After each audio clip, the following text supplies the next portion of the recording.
I'm back from vacay, America. I had to take some time off because, Papa Paulie P had a hearing tomorrow and I had to be back. Did not want to miss that.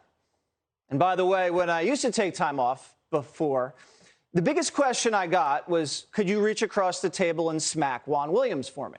Now, the biggest question I get is, when are you going to have the Paulie P dash cam video? Everybody's been asking me about it, even in Maine. We may have the answer for you later in the show.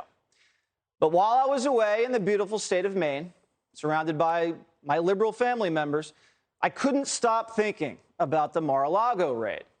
I know. Why'd they do it? What'd they take? And what's Biden's play here? Remember, they leaked that Trump was hoarding nuclear secrets. They charged him under the Espionage Act, so they must think he's trying to sell the secrets to our enemies.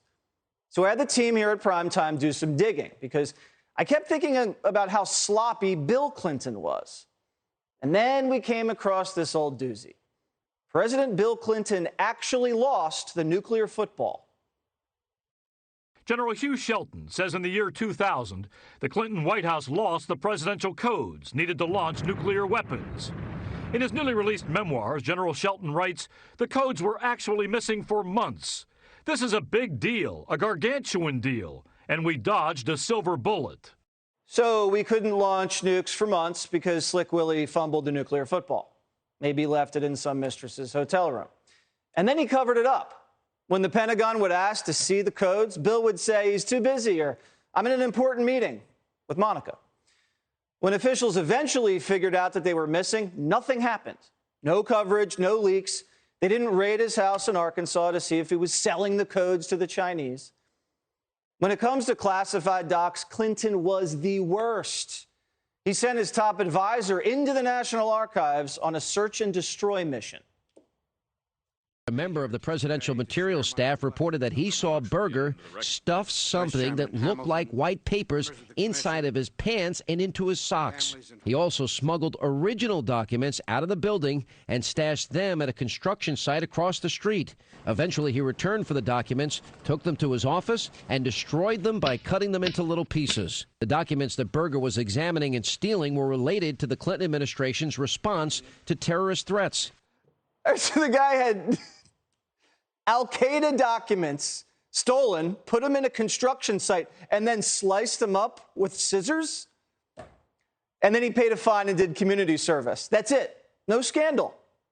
They didn't investigate Bill Clinton for sending his goon in there to destroy documents. It's not like Sandy went in there because he wanted to. Of course Bill told him to go. If Trump had sent Stephen Miller into the archives to walk out with paperwork down his pants, I mean, they'd both be in jail right now. I don't think criminal justice reform would save them. And listen to how sketchy this Clinton caper was. The president made a bunch of recordings, okay, while he was president in the Oval Office, and they were on tape. And then when he left the office, people found out about these presidential tapes, and they wanted them back. But Clinton wouldn't give them back. He stashed the tapes in his sock drawer at home. And when Judicial Watch sued to get the tapes, the same DOJ that raided Trump's home argued that it's up to the president to decide which recordings are personal and which are official.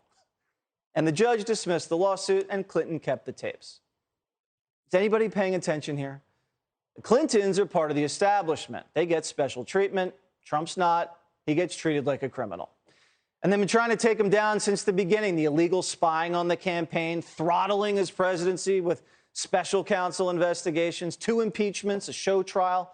His people got shackled, thrown in jail.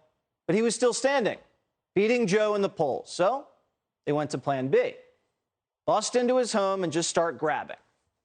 And if you think the raid was kosher still, look who's defending it. Peter Strzok, the lover. The former FBI agent caught trashing Trump and cooking up Russia collusion. This is the guy that took out the insurance policy in case Trump won.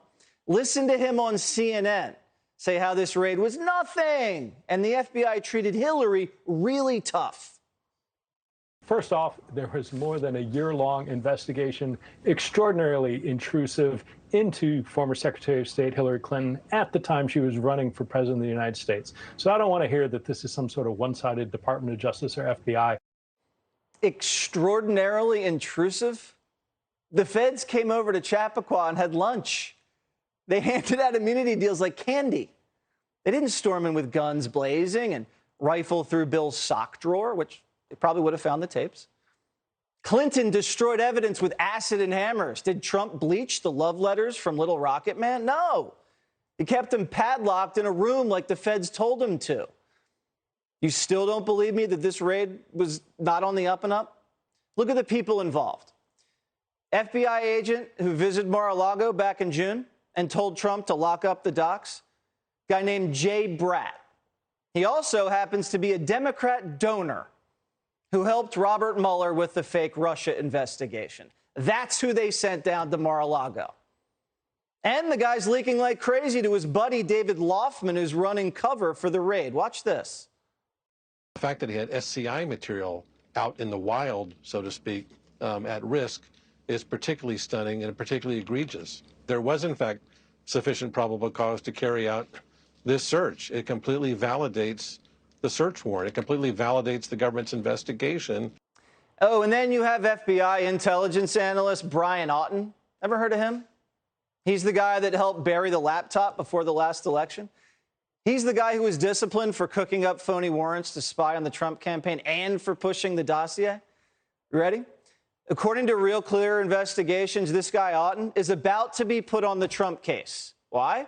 Well, because he's a, quote, expert on Russia and nuclear warfare. Of course. So the Trump raid is being run by the same people behind the Russia hoax, the January 6th investigation, and the fake Gretchen Whitmer kidnapping. All the same people.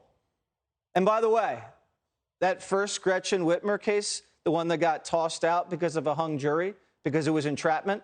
So the feds are retrying it, and there's closing arguments today. It is making the FBI look so bad. The undercover agents encouraged these guys to kidnap the governor when they didn't want to, smoked weed and slept with them, and planted explosives in their truck, and then charged them with possession of explosives. And we just found out they did the same thing in Virginia.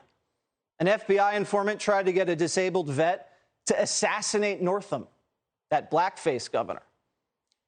The FBI ran this big scheme to try to make it look like Trump supporters were out trying to kill Democrat governors before the election. But you're not even allowed to criticize the FBI because they'll accuse you of trying to get them killed. We're probably never going to find out what happened at Mar-a-Lago. This judge, the magistrate, the guy that hates Trump and loves Epstein, he's going to let the Justice Department redact whatever they want from the affidavit, whatever they want. So you're not going to see anything. You're just going to see black bars. And here's where it gets really fishy. The Gang of Eight, the leaders of the Senate and the House, they're asking to see the documents taken from Trump's home. What do you think Schumer and Pelosi are going to do with that?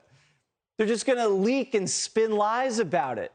And then the media is going to report on it. What do we call that again, Nancy?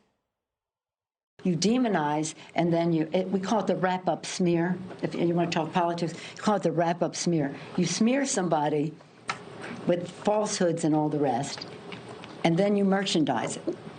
And then you write it, and they'll say, see, it's reported in the press that this, and this.